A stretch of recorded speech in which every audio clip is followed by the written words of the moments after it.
je crois qu'il faut pouvoir d'époux, à manger des lions. Ok? Oui.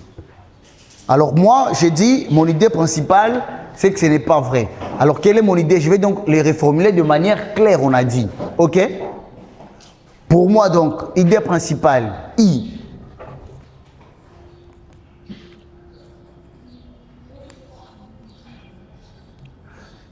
La démocratie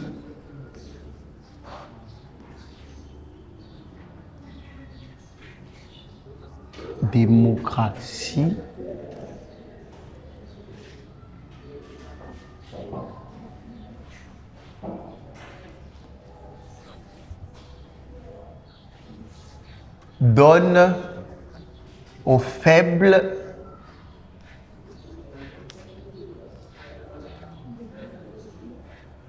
une illusion de pouvoir.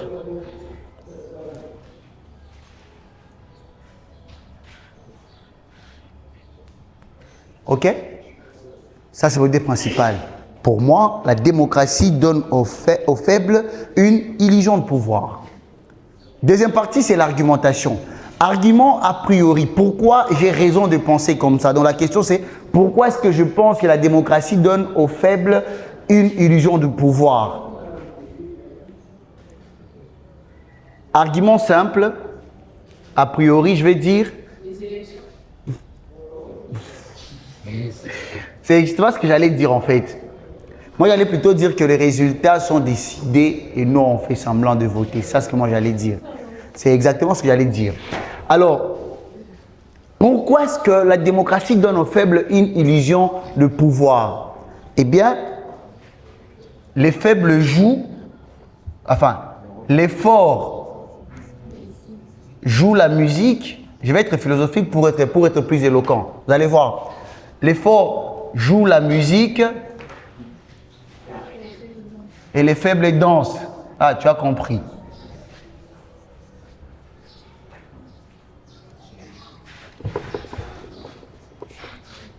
Argument à contrario. Je vous explique comment improviser en tout cas. Vous allez voir que je vais faire un discours. Ça sera un discours qui sera très beau. Pourtant, je ne l'ai pas préparé. Je ne le prépare ici. Argument à contrario. Pourquoi est-ce que je pense que ceux qui ne pensent pas comme moi ont tort? Alors, pourquoi ceux qui pensent que la démocratie donne le pouvoir aux faibles ont tort? Ça, l'argument contrario. Ok? Et comment on commence cet argument contrario? Il faut dire, d'aucuns pensent, donc plusieurs pensent que la démocratie donne le pouvoir aux faibles. Mais, ok? J'introduis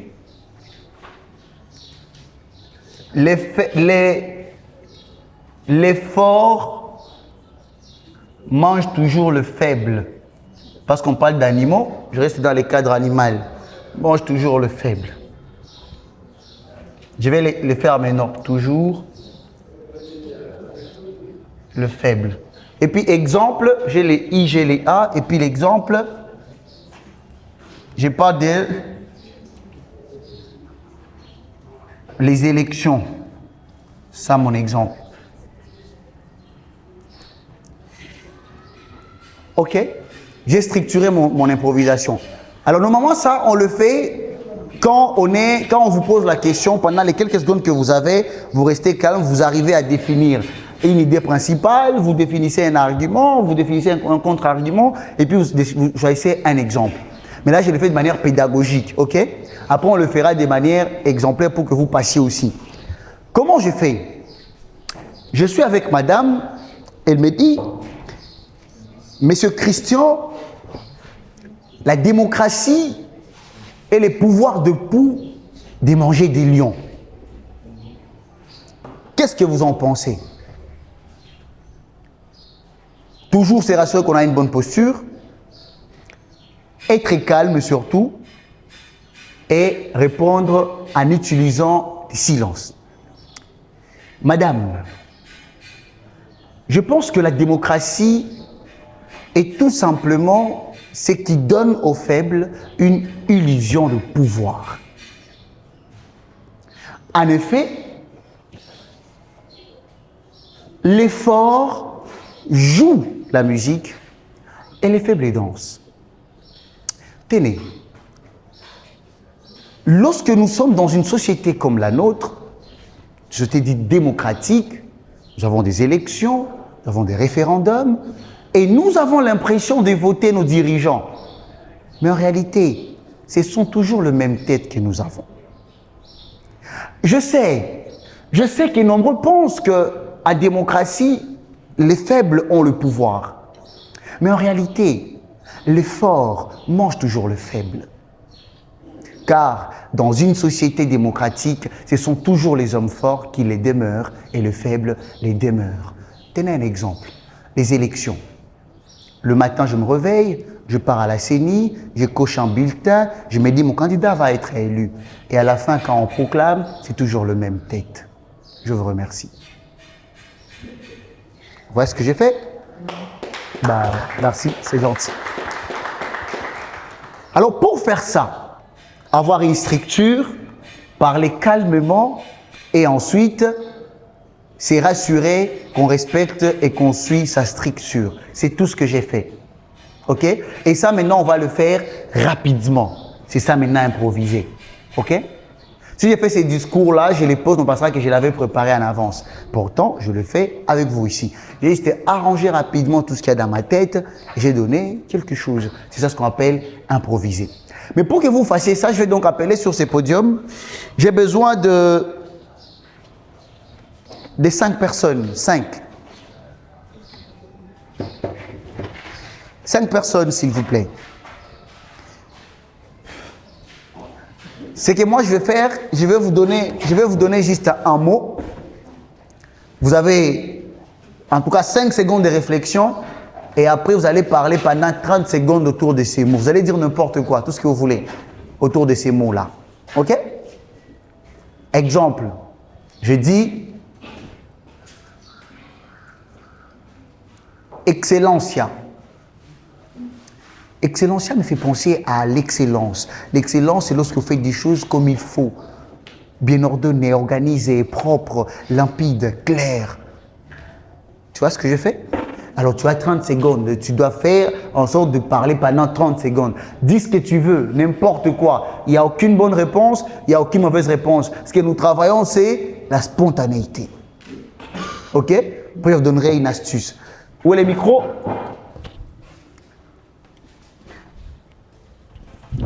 Alors, on commence avec qui? Monsieur qui est juste là. Monsieur, la craie. Tu réfléchis pendant 5 secondes. Quelqu'un a un chrono ici? Ils doivent parler pendant 30 secondes. J'ai un petit téléphone, je ne sais pas, je l'ai jeté où? Voilà, je l'ai trouvé. J'échange de mots parce que tu as déjà eu beaucoup de temps. J'ai mis mon chrono pour être plus sûr que nous suivons la même N'oubliez pas, le secret, c'est d'être calme. OK? Ne courez jamais derrière le mot. Sinon, vous allez vous bloquer. OK? Oui. Alors, je donne le mot, c'est banane. Vous avez 5 secondes de réflexion. C'est parti.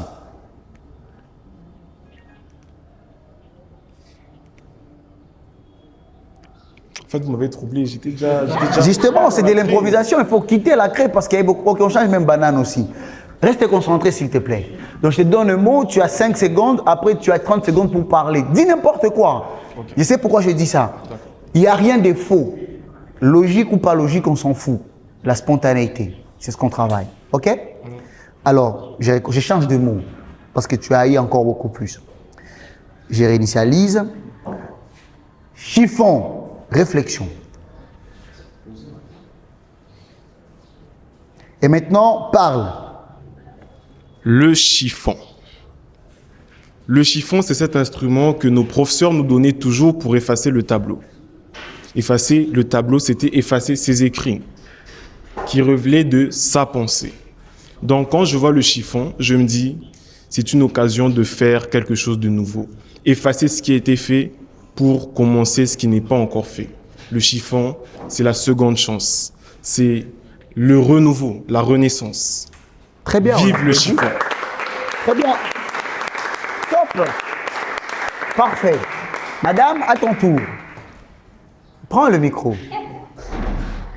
Je réinitialise. Vous voyez ce qu'il a fait? Oui. Il a très bien fait. C'est ça ce que je cherchais. Je te donne un mot. Babouche. Réflexion. Et maintenant, parle-nous, babouche. Le babouche. Quand vous pouvez le regarder sur mes pieds, je porte des babouches verts. Eh bien, c'est ma mère qui me l'a acheté. Et j'ai bien aimé cela parce que ces babouches présentent une harmonie avec de fleurs devant.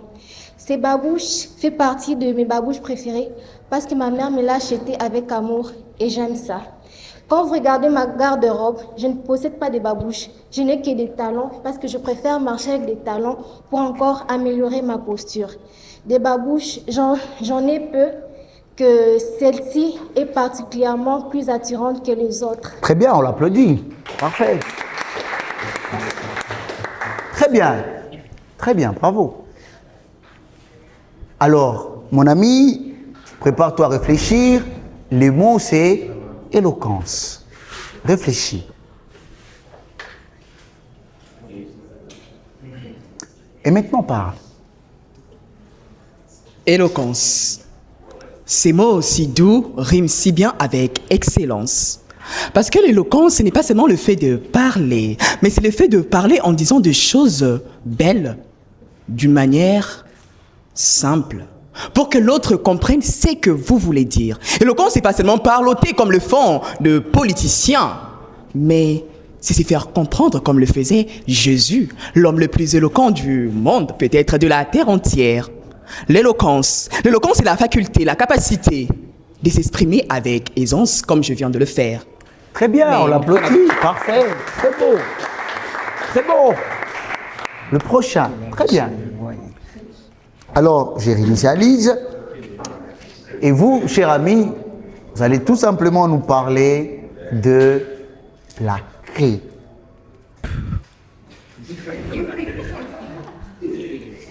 Et maintenant, parlez. Non, reprenez notre non. Ok, on change de mot. Vous allez nous parler tout simplement de lunettes. Réfléchissez. Allez-y. Peut-être que je suis aveugle, peut-être que je vois mieux. Mais les lunettes, pour moi, sont ces instruments qui me permettent de me cacher. Parce que mes yeux sont tellement séduisants. Il suffit juste de vous regarder, de vous fixer, afin de tomber sous ma charme. On l'applaudit, on l'encourage. Très bien, très bien. On va y revenir, t'en fais pas. Madame, prenez le micro.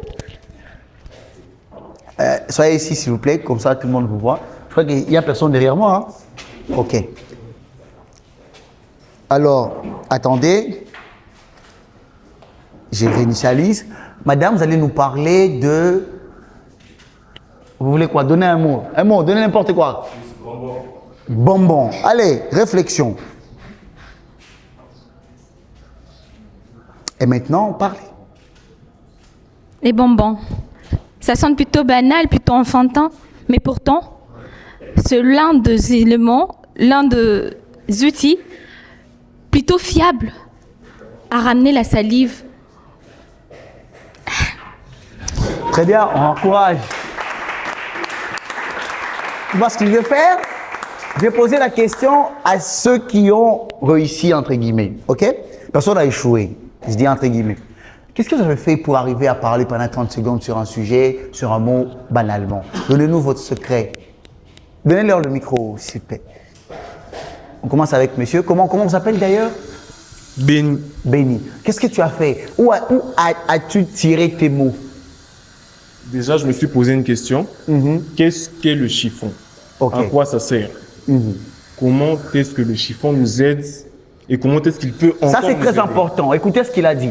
La première chose, c'est poser d'abord la question, c'est quoi les C'est quoi chiffons? le chiffon? Et deuxième question, à quoi ça sert? Très bien.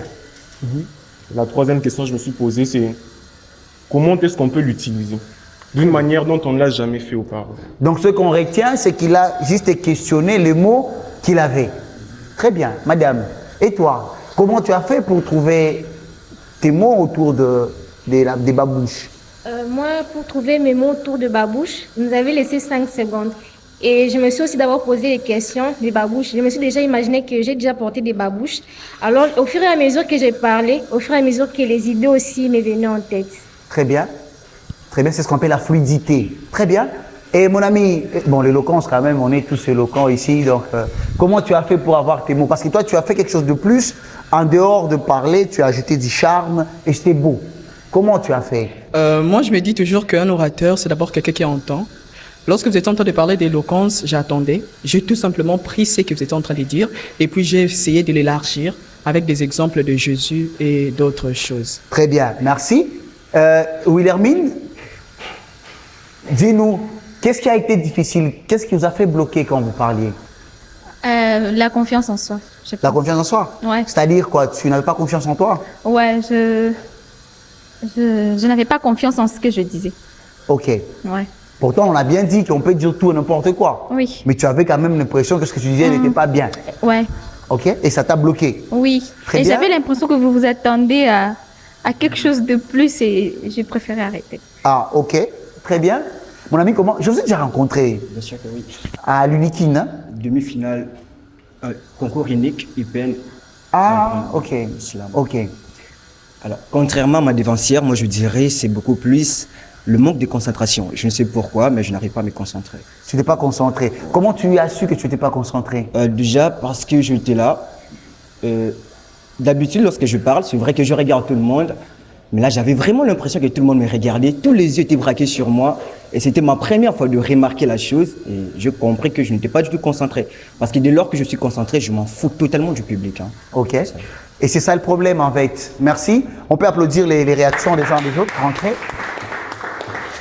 Alors, moi, je vais donner une astuce que vous pouvez aussi utiliser dans n'importe quelle situation pour arriver à être fluide et à improviser sur n'importe quel mot. L'astuce s'appelle la lecture inversée. Il avait commencé comme ça, lui, quand il a commencé à parler. Je ne sais pas si c'est qu'il utilisait. Tout ce qu'ils ont dit là, c'est important. Vous posez des questions. C'est quoi? À quoi ça sert? Qu'est-ce que moi je peux en faire? Etc. C'est important. Mais l'astuce que je vous donne pour être plus fluide, il avait fait ça, c'est ce qu'on appelle la lecture inversée. C'est quoi la lecture inversée? C'est lorsque vous commencez une phrase et vous faites en sorte de commencer la prochaine avec le mot qui a terminé la précédente phrase. Vous voyez ça? Par exemple, donnez-moi un mot. Lumière. Lumière. Jésus est lumière du monde. Le monde, c'est l'ensemble de cosmos, des humains, des êtres vivants et même des animaux. Les animaux sont ces êtres vivants qui se nourrissent des uns des autres et parfois même de feuilles. Les feuilles, ce sont ces verdures qui rendent belle notre terre et parfois même comestibles comme les matembe là. Ok? Parce que j'ai fait, vous commencez une phrase, dès que vous finissez les mots qui a fini la phrase, vous commencez avec la nouvelle phrase. Ok? Alors mon ami, je vais commencer avec toi. Comment tu t'appelles? Benji. Benji. Alors Benji, tu vas essayer de faire la lecture inversée. Ok? Le mot que je te donne, c'est mallette. Vas-y. Mallette.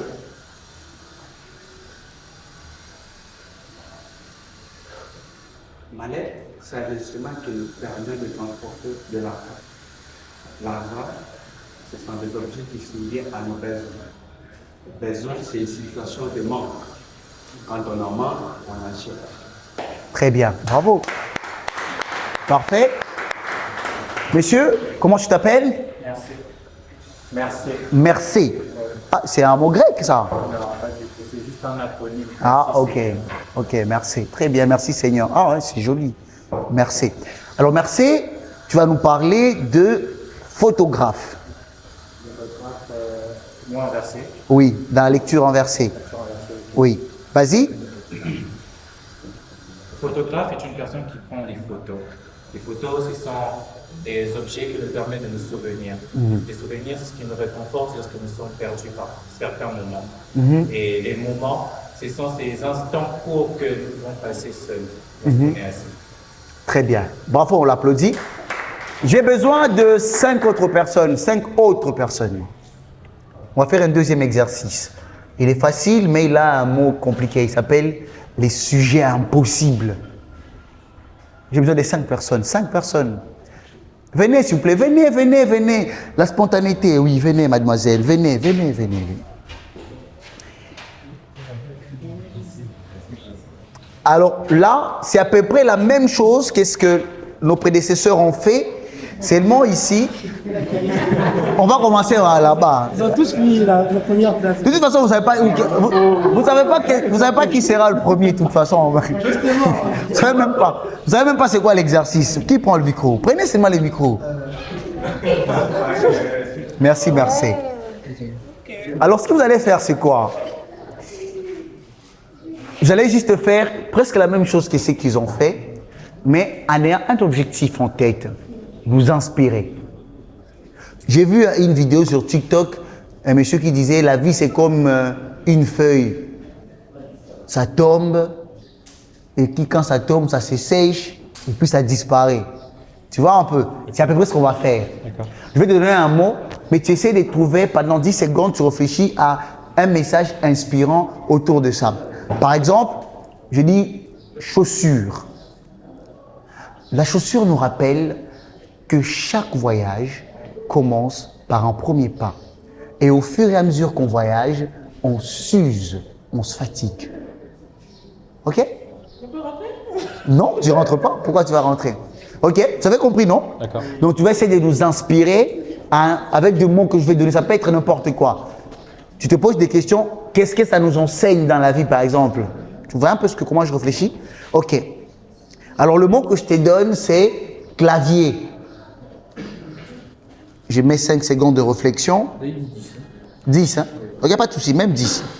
Ok, clavier. 10 secondes de réflexion. C'est parti.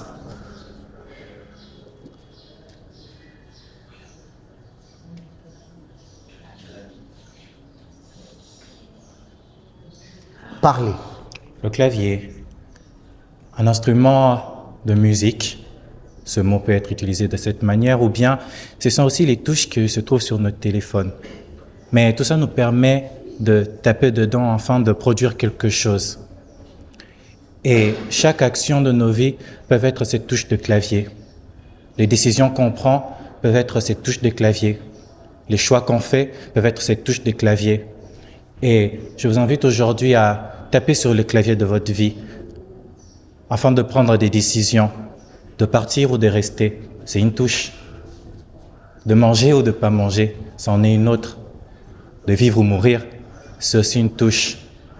Alors, tout dans notre vie peut être un clavier, une touche de ce clavier, et c'est à vous de prendre la décision d'en jouer ou d'écrire dessus.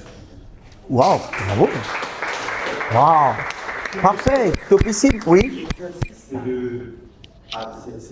C'est de faire un discours, c'est de... L'inspirer. Justement, c'est de faire un discours inspirant à travers de mots. Ça peut être sujet impossible. Donc, n'importe quoi, mais en tirer quelque chose d'inspirant, comme ce qu'il a fait. Moi, je parlais de clavier, il nous a fait voir que manger, c'est un clavier, c'est une touche.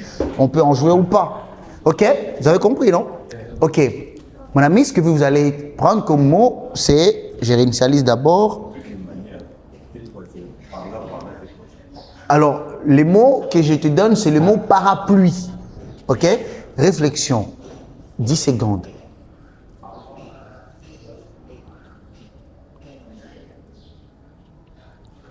Et maintenant, vas-y. Elle a joué un rôle important dans ma vie.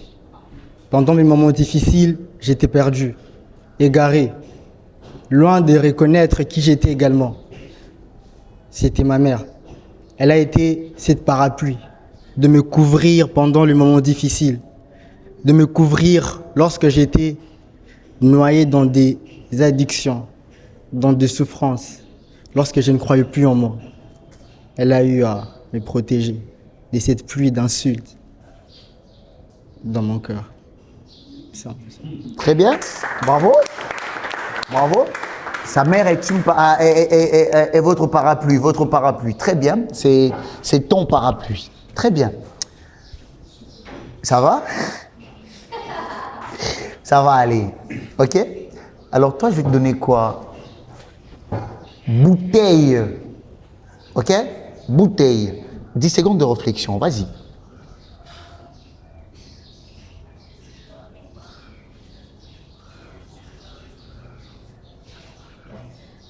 Et maintenant, vas-y.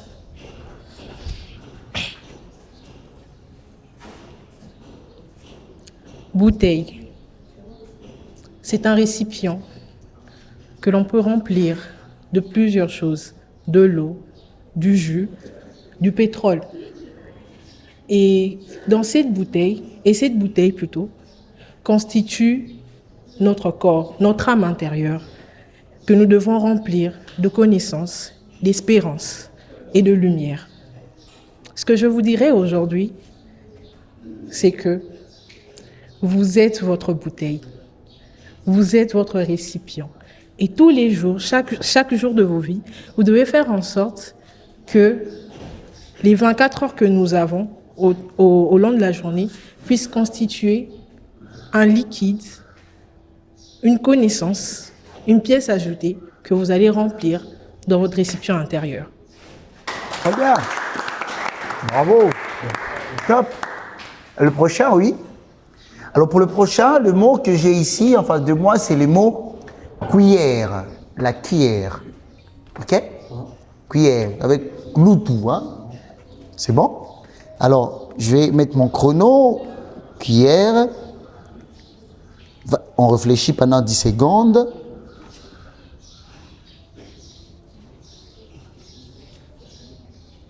Allez-y, parlez. Cuillère. Une cuillère. Un instrument de cuisine très important pour nous. Quand j'étais petit, ma mère n'aimait pas que je puisse manger le foufou ou toucher le foufou. Elle voulait que je prenne le foufou avec une cuillère. Par là, j'ai compris que, tout comme une louche, une cuillère, une pelle, nous avons besoin d'un instrument, d'une chose capable de nous aider à prendre certaines choses, à prendre certaines décisions. Je vais m'inspirer. C'est bon, arrête. Ok, on l'applaudit, on l'encourage. Très bien, Jérémy Salis. Et les derniers mots que j'ai ici avec moi, c'est ce que madame va donc développer, c'est mission. Ok? Mission. Réfléchis pendant 10 secondes.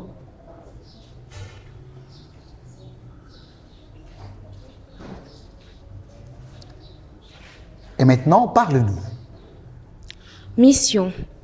On a tous une mission. En venant ici, j'avais une mission. Fatiguée, mais j'avais une mission. Celle de venir apprendre quelque chose de nouveau. Celle de faire quelque chose, celle de me challenger. D'ajouter encore plus de ce que je sais déjà. D'acquérir encore certaines connaissances. On a tous une mission. En venant ici, chacun de nous a une mission. Donc, je vous encourage à aller loin, à aller plus encore, à forcer pour pouvoir accomplir les missions que vous vous êtes fixées. Très bien, bravo. Elle a fait 30 secondes, bravo. Alors, la question que je vous pose, qu'est-ce que vous avez aimé dans cet exercice? On commence par merci. La difficulté... Vas-y.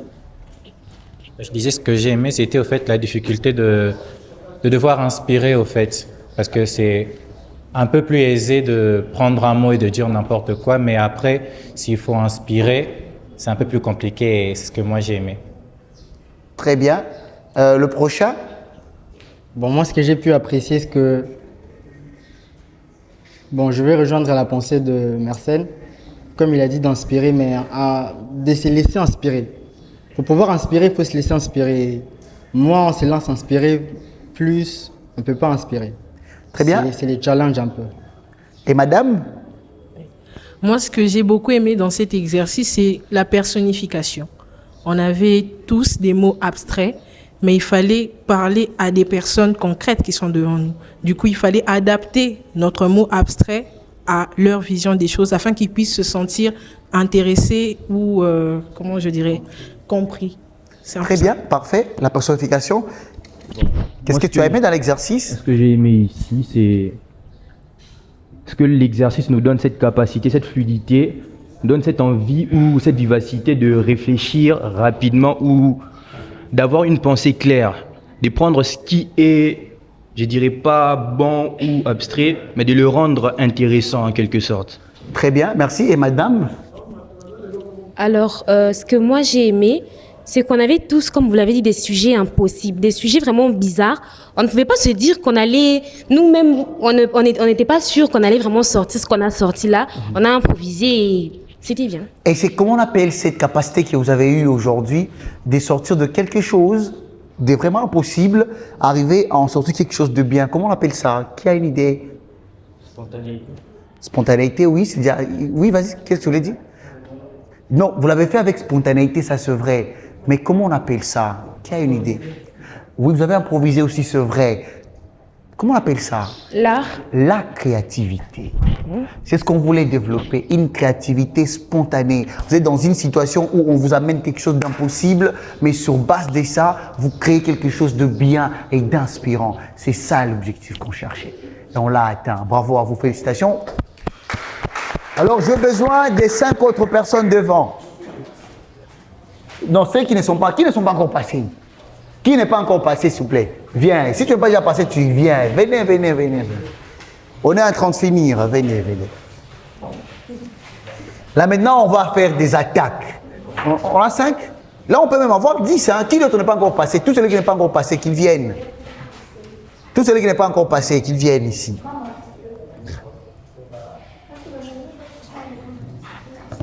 Ceux qui ne sont pas encore passés, venez. Nous allons mettre la pression, ok? Tout le monde est là? Tout le monde qui n'est pas encore passé, venez. Ok? Alors, on va y aller un à un. Tout le monde est là? Tout le monde est là? Très bien. Madame, vous venez ici devant. Ce que vous allez faire, je vais vous mettre ça. Ce que vous allez faire, ok? Vous allez tout simplement donner une opinion, ok? Quelque chose en lequel vous croyez. Et nous, notre objectif, c'est de contredire ce qu'elle dit, ok? De le minimiser. Non, mais c'est ridicule. Non, vous ne réfléchissez pas avant de parler, ok?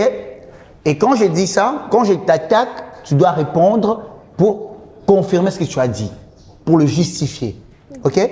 Tout ça, c'est le rôle que vous allez faire, ok? Elle va commencer. Vas-y. Alors, moi, je pense... Mais toi, on ne se tient jamais comme ça en public. Sois droite. Moi, je pense qu'une action vaut mieux que 1000 intentions. Pourquoi? Parle-nous, c'est à eux que tu parles. Et vous, votre rôle, c'est de la contredire, ok? Peu importe ce qu'elle dit, vous devez contredire, ok? Ok, vas-y. Je pense qu'une action vaut mieux que 1000 intentions parce que déjà, lorsqu'on a beaucoup de rêves en tête, je vais prendre ça comme un exemple, quand on a beaucoup de rêves en tête et que on a les capacités qu'il faut et qu'on ne peut pas mettre le temps à notre disposition, on ne fait que procrastiner, je pense que ça ne sert à rien. Mais madame, comment tu vas agir si tu n'as pas de moyens pour le faire?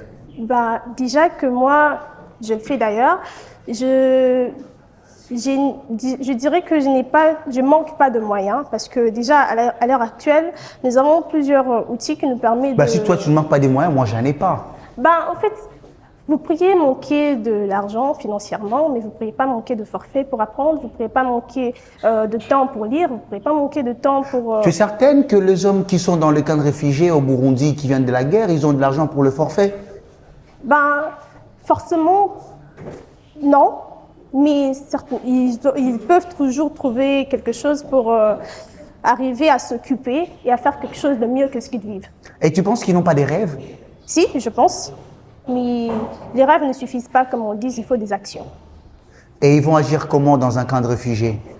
Déjà, comme on dit, comme mon père a souvent l'habitude de dire, la vie est un combat. Du coup, l'effet de se lever, de vouloir faire quelque chose de différent, d'assumer ce que la vie nous donne et de pouvoir... Et lorsque la vie ne donne carrément rien, tu es né, tu n'as pas de pied, tu n'as pas de main, et puis tes parents t'ont abandonné. Alors, sur ce fait, je dirais que la vie nous donne toujours quelque chose malgré le fait que nous enlève tout.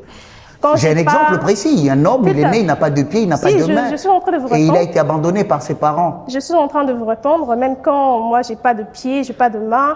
Qu'est-ce que j'ai? J'ai ma voix. je peux chanter, je peux avoir...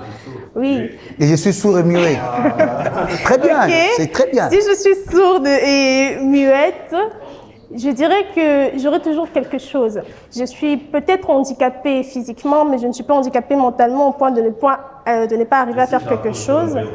Pardon? Et si j'apprends que je dois mourir dans 2 jours? Eh bien, au moins, vous aurez la chance de faire quelque chose de mieux que ce que vous aurez pas. On l'applaudit. On va changer de place. C'est lui maintenant qui passe. Ah, ok, pas de problème. Et là, alors, on lui met le micro. Je vais mettre ça pour que tu aies tes mains. Comme ça, je vais t'aider pour que ça ne tombe pas. Voilà. Devant? Oui. Non. Bon, tout le monde peut interagir. L'idée, c'est vraiment de la mettre dans une situation où on la met sous pression et voir ce qu'elle dit, si c'est cohérent, ce qu'elle continue à dire. Vous allez voir, on va voir ça après. OK? Vous pouvez. Okay. Alors, madame, balance-nous une thèse. Juste quelques instants. D'accord, madame.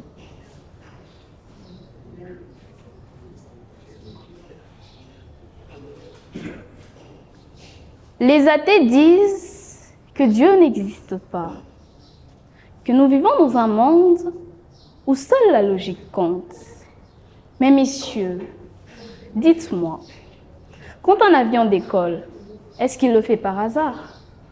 Alors comment pourrais-je sortir de l'utérus de ma mère par hasard? Dieu existe. Dans l'action ou dans l'inaction, Dieu se trouve partout. Dans la beauté, dans l'amour, dans la passion, Dieu est en vous. Non, Dieu n'est pas ici. Dieu est là. Il est où? Il est là, car la vie vient de Dieu. Non, il n'y a pas Dieu ici. Moi, je ne le vois pas. Il est où, Dieu? Dieu est en toi, car sa vie Non, vient il n'est de pas toi. en moi. En moi, il y a mon esprit, ma conscience et ma réflexion. Ton et ma esprit, réflexion d'où te n'accepte vient pas ton que Dieu soit esprit, là. mon cher confrère? Quoi ça? D'où te vient ton esprit, mon cher confrère? Mon esprit, il me vient de mes parents. C'est De tes génétique. parents, de tes Oui. parents. Dites-moi un seul passage où la science dit qu'on peut transmettre un esprit. Donnez-moi l'esprit, les c'est quoi, statistiques, mon cher confrère. C'est quoi l'esprit d'ailleurs? L'esprit, c'est cette capacité que l'anatomie ne peut pas définir, car elle va au-delà même de notre subconscient. En d'autres termes, toi, tu peux définir ce que l'anatomie ne peut pas définir. Et tu veux me faire croire ça? Oui, il existe des faits Donc que on peut te l'anatomie faire ne peut pas confiance, définir. ouais, n'est pas faire confiance aux scientifiques. Dites-moi, comment Non, pouvez-vous madame, définir l'amour Moi, je par pose une l'anatomie? question, je ne parle pas d'amour. Donc, on doit te faire confiance en toi sans faire confiance aux scientifiques. Oui, parce que les scientifiques sont ceux qui prédisent. Dieu est en toi. Il est en toi. Car ta vie... Il est dans mon cœur, dans mon moment, je ne le sens pas. Madame, est-ce que la demoiselle existe? Oui, elle existe. Pourquoi elle existe? Parce que Dieu l'a voulu ainsi. Non, pas du tout. Pas du tout. Elle est née de son père et de sa mère. Où est Dieu là-dedans? Et d'où est-ce que provient son père? De leur père et de leur mère aussi. Et d'où provient le premier De leur père et de leur mère aussi. D'où provient le premier De père leur de leur père et de père, de leur leur mère père, aussi. de leur mère? Et jusqu'à l'infini, jusqu'à l'évolution D'où de la provient terre. l'infini? L'infini, c'est justement l'infini parce que c'est l'infini. Il ne provient de nulle part, c'est l'infini. Qui était là quand l'infini est pas? Personne. Personne. Donc, si je comprends bien, nous devons juste avoir confiance en ce que vous êtes en train de dire sans preuve. Vous avez bien confiance en l'amour quand vous aimez une fille dans la rue? Non, moi, j'aime pas. Ceux qui sont avec des femmes, Moi, j'aime pas. Vous n'aimez pas? Cela Non. veut dire que vous n'aimez pas vos parents? Je ne les aime pas. Vous ne les aimez pas. Pas du Cela tout, veut alors. dire que vous ne vous aimez pas? Avoir une relation amoureuse est différente d'aimer ses parents. Excusez-moi, Mais il y a l'amour, mon cher confrère. Ah, qu'est-ce que vous voulez dire? Que Dieu est amour, c'est ça? L'amour provient de Dieu et cette capacité de le ressentir et de le partager est Et donc, très sans divin. Dieu, il n'y a pas d'amour. Non. Et avec Dieu, il y a de l'amour. Oui. Et pourquoi nous nous tuons entre nous si Dieu est là? Je dirais que ces personnes n'ont pas su exploiter l'amour que Dieu leur a Exploiter, tu as dit que là où est Dieu, il y a l'amour. Bien sûr. Alors Mais pourquoi Dieu nous nous est l'être tuons? le plus libre. Il vous laisse le choix de choisir. Mais s'il y a la liberté, où est l'amour? L'amour accepte-t-il la liberté? L'amour accepte la liberté, mais l'homme ne l'accepte pas en soi. Réponds Car à ma il question, existe des madame. hommes qui se permettent d'enfermer d'autres tout simplement parce qu'ils Madame, aiment. moi j'y Comment reviens. être libre et en même temps, comment être en relation amoureuse et en même temps être libre? Parce que si je suis libre, je peux aller voir ailleurs. Et pourquoi quand je vais voir ailleurs, c'est amoureux? Je te reposerai la même question. Comment peux-tu être libre en aimant tes parents? Est-ce une obligation quand tu vois ta mère et tu dis maman? L'amour parental est différent de l'amour. L'amour, c'est l'amour. C'est cette capacité que tu as à ressentir, à aimer sans même savoir pourquoi. L'amour a une seule définition, le fait d'aimer. On peut l'applaudir? Très bien. Le prochain? Non, c'est toi le prochain cette fois-ci. Donne-lui les micros. Mais tu as pris un sujet très difficile, toi.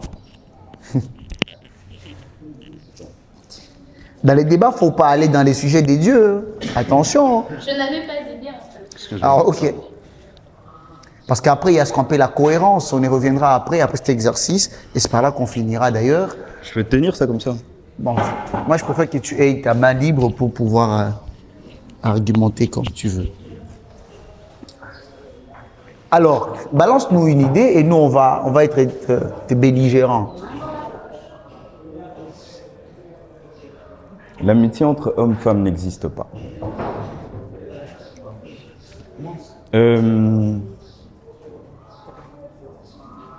Non. Déjà que pour commencer, pour qu'il y ait une amitié entre un homme et une femme, il faut nécessairement partir de quelque chose. Et nous le savons très bien, nous les hommes, nous sommes très primitifs face à la femme. Et surtout quand cette femme, elle est hyper belle. Aujourd'hui... Ben arrête. Voilà. Je ne suis pas primitif face aux femmes. Elle est belle, elle est belle, elle est belle, elle est belle, elle est belle. Elles sont toutes belles, bien sûr. Mais est-ce que si on vous laissait dans une pièce, seule avec ces dames dont vous avez cité, et qu'elles essaient de vous séduire, vous ne tomberez pas? Pourquoi l'essayerait-elle? Justement, c'est pour prouver que l'amitié entre hommes et femmes n'existe pas. Pourquoi essayerait-elle de me séduire? Est-ce que vous êtes sûr qu'aujourd'hui, vous avez très bien une amie, n'est-ce pas? Une meilleure amie avec qui vous entendez? Toi, tu as dit que ça n'existe pas. Comment j'en ai alors? Non, c'est...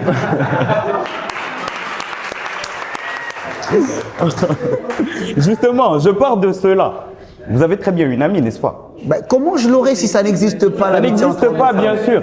Si ça ne peut pas exister parce que l'homme n'attend qu'une faille en la femme pour avoir une son faille approbation.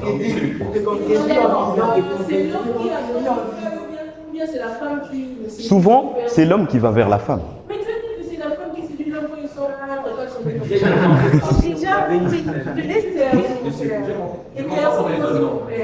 J'ai pu avoir une amie, mais qui a une faille, tu peux toujours essayer de tenter ma chance, c'est ça? Non, pas du tout. Je vais dans un contexte où la femme, généralement, c'est pas la femme qui va souvent vers l'homme. C'est souvent l'homme qui va vers la femme. Mais c'est certainement pas le cas aujourd'hui, mais généralement, c'est ça. Alors, je comprendrais que tu dis ça sous balle de ton expérience, tu ne t'es fait pas draguer, mais ce n'est pas le cas de tout le monde. C'est trop là, c'est trop. Moi, mon rôle, c'était de déstabiliser, mon cher ami. C'est ça mon rôle. Ok. Bon, enfin, c'est juste pour déstabiliser. Le prochain. À toi. Tu peux. Voilà. Mais bravo, hein, vous vous en sortez pas mal, vous tous jusque-là. Vas-y, balance-nous une idée. La peur est notre meilleur allié pour avancer. Et je dirais que sans la peur, on ne peut pas aller plus loin, on ne peut pas savoir des choses qui comptent réellement pour nous. Parce que la peur, c'est juste ce signal qui nous montre ce qui compte réellement pour nous. Ben nous, on te regarde, vas-y. Ouais.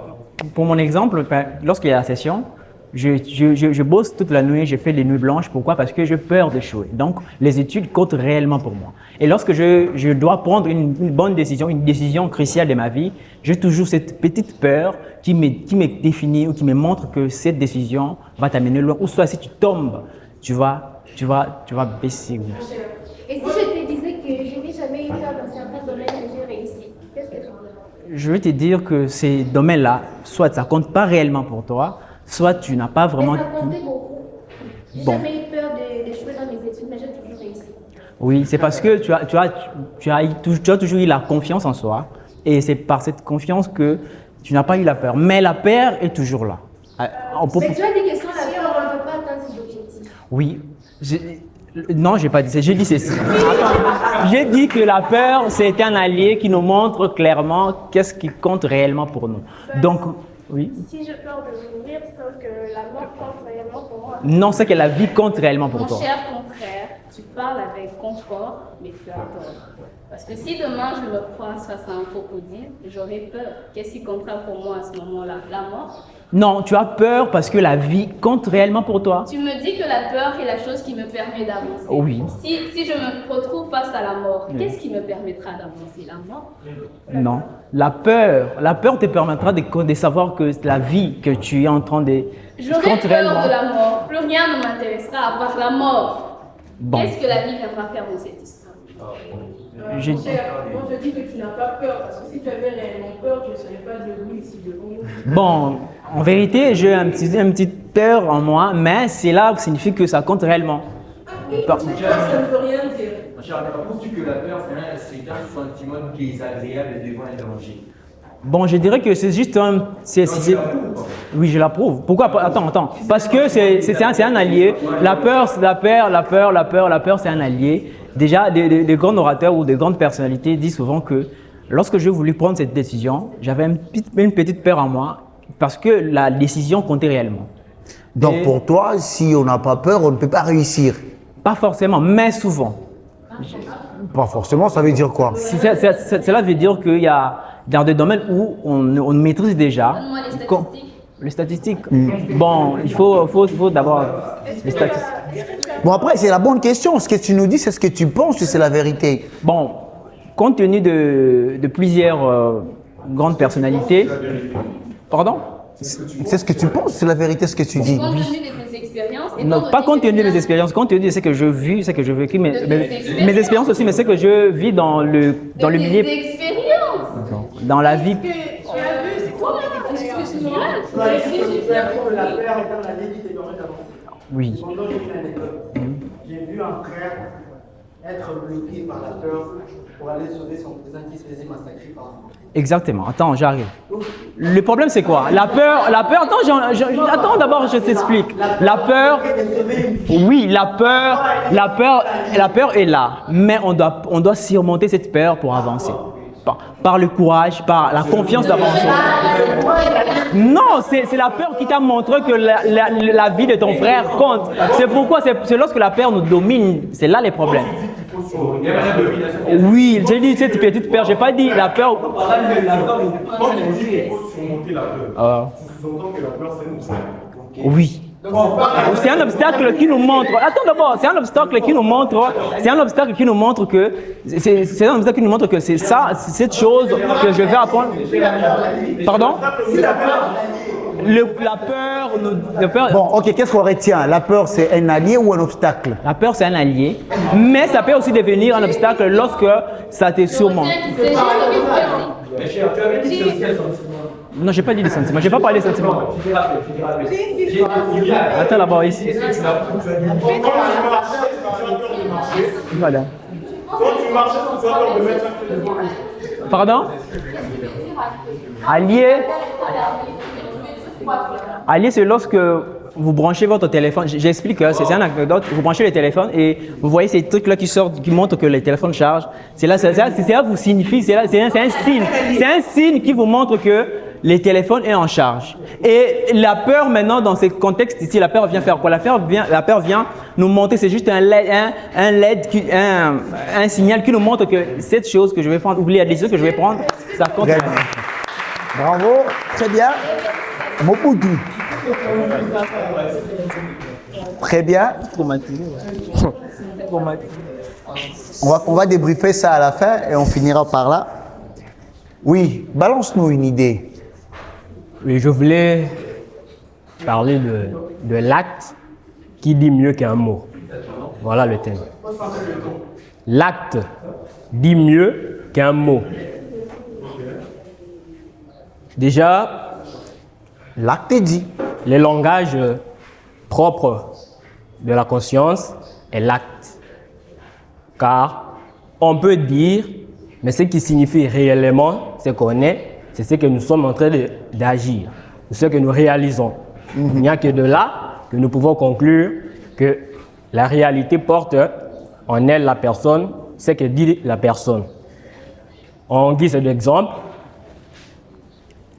je peux maintenant dire que je n'aime que la couleur noire. Par contre, chaque jour, on me voit vêtu en rose. Il y aura contradiction. Pourquoi? Parce qu'on pourra alors comprendre que je suis en train de mentir. Je me dis être amant de la couleur noire, mais je m'habille toujours en rose.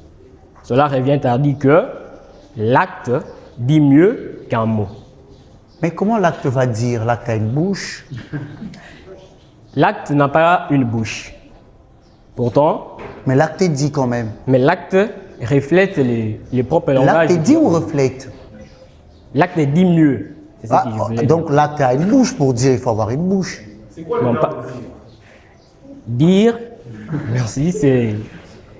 Dire, c'est ce qui... C'est donc porter l'émotion qui est en nous, c'est le concrétiser en parlant. Concrétiser en parlant, donc voilà. L'acte concrétise c'est qu'il a l'acte concrétise la parole. Donc l'acte concrétise est mieux. Si je te comprends bien, tu dis que l'acte est plus mieux que les paroles. Mais je peux dire je t'aime et te donner un cadeau empoisonné. Oui, voilà pourquoi je reviens, c'est ça. Là, tu es dans ma pensée. Pourquoi? Parce que tu dis je t'aime, c'est déjà un mot. Mais quand tu agis, quand tu m'offres un cadeau empoisonné, c'est déjà un acte. Là, je vois directement que l'acte dit mieux que ce que tu as prononcé. Donc pour toi, Satan a été très amoureux d'Adam et Ève en leur offrant cette pomme qu'ils ont croquée. Est-ce que le fait de parler n'est pas un acte? Le fait de parler. Non. Peut-être que c'est pas un acte. Non. Ah bon? Oui. Ah bon? Parler, c'est pas un acte? Parler est une action. Parler, c'est, s'il faut revenir à mes premiers mots, c'est pas un acte. Ce n'est pas un acte. C'est quoi alors? Parler, c'est ce que j'ai pu dire, c'est concrétiser l'émotion. Mais quand on concrétise, on n'agit pas. Ah? On n'agit pas? Non. L'agir maintenant, c'est... C'est ça, à faire un acte. Bon, c'est parti maintenant l'exemple de ce que la dame a dit. Elle dit « je t'aime ». Et après, elle m'offre un cadeau empoisonné. Cette offre-là, c'est ça l'acte. Et ce qu'elle m'a dit, quand elle me dit « je t'aime », c'est ça le mot, c'est ça la parole. Pardon? Cet acte reflète les sentiments ou ça dit les sentiments? C'est quel acte? À quel moment c'est audible? Donner un cadeau, c'est un acte. À quel moment c'est audible? À quel moment l'acte parle que je l'élimine? Oui, c'est quand il y a... C'est quand la parole précède. C'est quand la parole précède ce qu'on veut. Alors, agir, donc si je viens là, oui. Comme là par exemple, j'ai mes 10 000 francs ici, ok? Si je ne dis rien, je te les donne, je t'aime ou je t'aime pas? Si vous me le donnez, et sans parler de l'amour, là on ne saurait ni distinguer de l'acte ou de la parole. Mais si premièrement... Si vous dites un mensonge... C'est ça la suite en fait. Et si l'idée c'est que j'ai volé les 10 000 francs à madame, et quand elle va le chercher, elle va les trouver dans ta poche en fait. Oui, si en venant avec le 10 000 francs, vous me dites, mon cher ami, je t'aime beaucoup et pour exprimer mon amour, je te donne ce 10 000 francs. Alors, l'acte que vous avez posé en m'offrant ces 10 000 francs, moi maintenant je peux dire, si ce 10 000 francs m'aide à exprimer ou à finir mes besoins, je pourrais alors maintenant dire que la personne m'aime ou pas. Même ceux qui détournent de l'argent utilisent leur argent pour répondre à leurs besoins. Et ce n'est pas par amour qu'ils détournent. Oui, 2 fois. Parce que vous pouvez m'offrir un 10 $ et par rapport à un faux billet, là je peux dire... Non, ça peut être un vrai billet, mais que j'ai volé à quelqu'un d'autre. Sans savoir que c'est un vol, là, moi je... C'est toujours bien. Oui, c'est bien. Donc quand tu ne sais pas que c'est un vol, pour toi c'est bien. Parce que vous avez agi avec moi et je ne sais comment vous avez eu. Ok.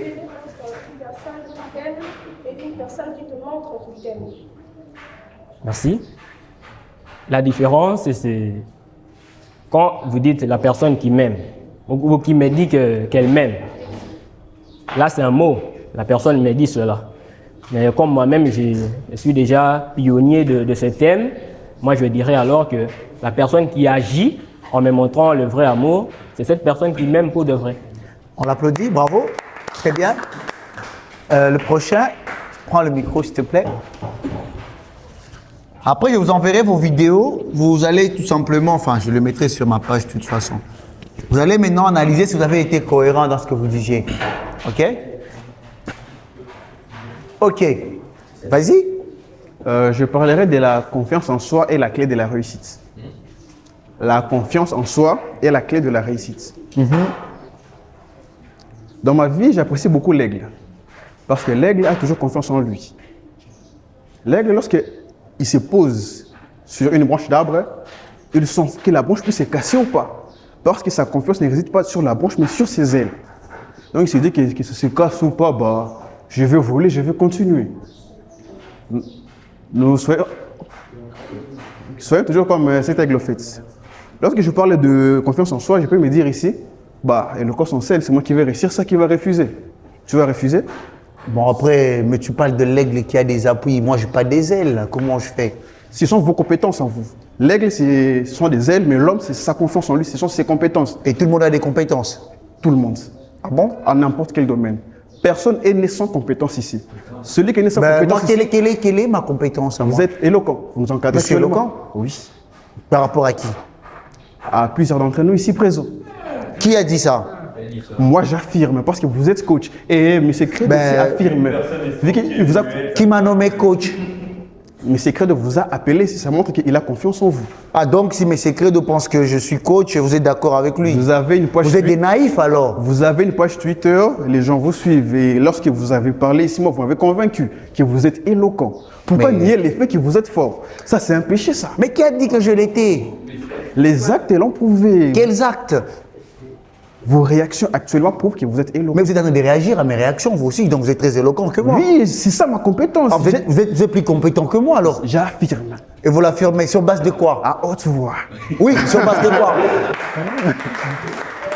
Sur base de quoi? Oui, c'est vrai, d'affirmer, c'est bien d'affirmer, mais sur base de quoi? Parce que j'ai confiance en moi, on peut amener un sujet ici, et je suis sûr que je vais vous battre. Mais voilà, la question que je vous pose, elle est là. Sur base de quels critères êtes-vous plus compétent que nous autres? Amenez un sujet que vous voulez et débattre. La question, elle est là, répondez-y. Sur base de quels critères estimez-vous être plus éloquent que nous autres? Que les autres sur la salle, mais que vous. Okay, que moi. Que vous. Que moi. Je commence par eux, vu que c'est le public, et puis par vous. Ok. Sur base de quoi êtes-vous plus éloquent que tous ces D'accord, cher public, qui pense qu'il est fort que moi? Donc, ils ont confiance en eux. Ils ont des compétences déjà. C'est ça leurs compétences qu'ils ont. Très bien. Ça, c'est déjà bien. C'est une bonne réaction. Et maintenant, vous. Le fait qu'ils ont levé la main, ils ont appuyé mon idée indirectement, ça veut dire que je suis plus fort qu'eux tous. Je les ai bâtis à plat de couture. Bravo. Ça, c'est très bien. Très bien. Très bonne capacité d'improvisation. Très bien. Bravo. Merci. La prochaine. Les meilleurs pour la fin. Bravo, c'était très bien. C'est très bien ça. America. Balance-nous un truc. Bon. Nous avons l'habitude de vivre des trahisons venant de nos proches, de nos amis, des personnes en qui nous avions le plus confiance. Et même, nous voyons des époux qui se sont jurés fidélité devant Dieu et devant les hommes, s'est trompé. D'où j'en viens à dire que mieux vaut être seul qu'être mal accompagné. Et mieux vaut être seul qu'être mal accompagné, c'est ça? Oui. Vous êtes d'accord avec ça? Et si c'est eux qui accompagnent mal les autres alors? Bah, je m'éloigne. Si j'étais seule et que j'avais pas de parents, mais bon. Tu préfères être orpheline qu'avoir des parents, c'est ça? Non. Quand on a des parents, les parents sont différents. Tu es seule. Maintenant. Donc ça veut dire que si tu es seul, ça veut dire que si tu es seul, tu es nécessairement... Mon père, s'il était seul, bien sûr, mais là, il était avec ma mère. Et non, il n'était pas mal accompagné. J'ai bien dit tromper l'autre. Mais il y a des époux qui se trompent et tout, et qui en viennent à divorcer. Moi j'ai une petite question. Est-ce qu'il est possible d'être seul? Est-il possible d'être seul? Oui. Vous êtes sûr? Oui. Quand par exemple? on peut être seul quand on juge que certaines personnes ne sont pas... On peut être dans une assemblée, amis avec certaines personnes qui nous causent du tort, qui nous font du mal. Et c'est à ces moments-là, on peut se décider de se retirer. Est-ce que tu sais que ton plus grand ennemi, c'est toi-même d'abord? Ta plus mauvaise compagnie, c'est toi d'abord. Tu es d'accord avec moi quand je dis ça? Bon, là, je ne pourrais pas comprendre que moi-même, je suis cette mauvaise compagnie. Tu veux que je te donne un exemple? Oui. Qui t'empêche de prendre parole en public devant 1000 personnes? Pardon? Qui t'empêche de prendre parole en public devant 1000 personnes quand le MC t'appelle sur le podium? Personne. Alors pourquoi tu trembles? Je ne tremble pas. T'es sûr que tu trembles pas? Non. Tu n'as jamais tremblé? Non. Si, des fois, oui. Et quand tu trembles là, qu'est-ce qui te fait trembler? Ce sont les gens, le stress. Non, on t'appelle et les gens sont venus pour te regarder, toi.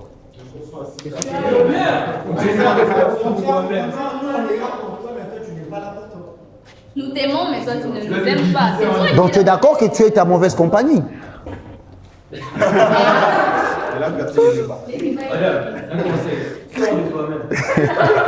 Voilà un bon conseil, sors de toi-même.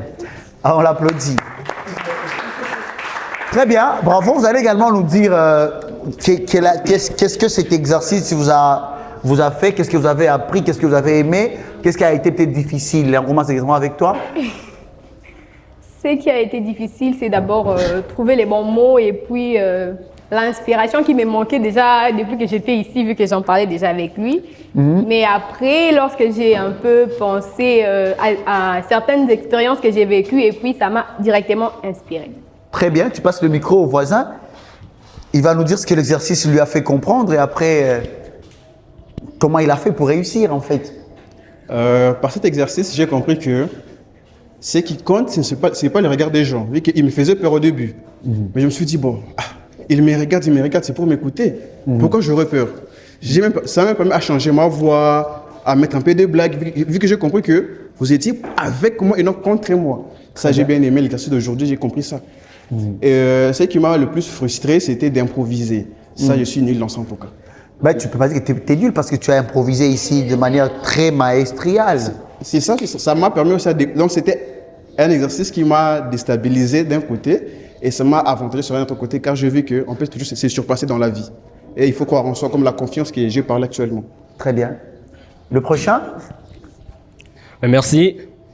Déjà, de base, c'est un exercice complexe et ce qui est bien que on s'attend à des idées controverses de chez les gens et ça aide quand même à formuler les idées sur place afin de rebondir et avoir une bonne conclusion. Très bien. Le prochain? Bon, moi j'ai eu l'impression d'être Donald Trump en pleine capitale d'Iran. Okay. Donc tout le monde me posait des questions comme ça, je n'arrivais pas à comprendre même des questions, mais j'ai aimé pourquoi? Parce que ça m'a permis de réfléchir rapidement et de répondre directement aussi, malgré que je me contredisais un peu. D'accord.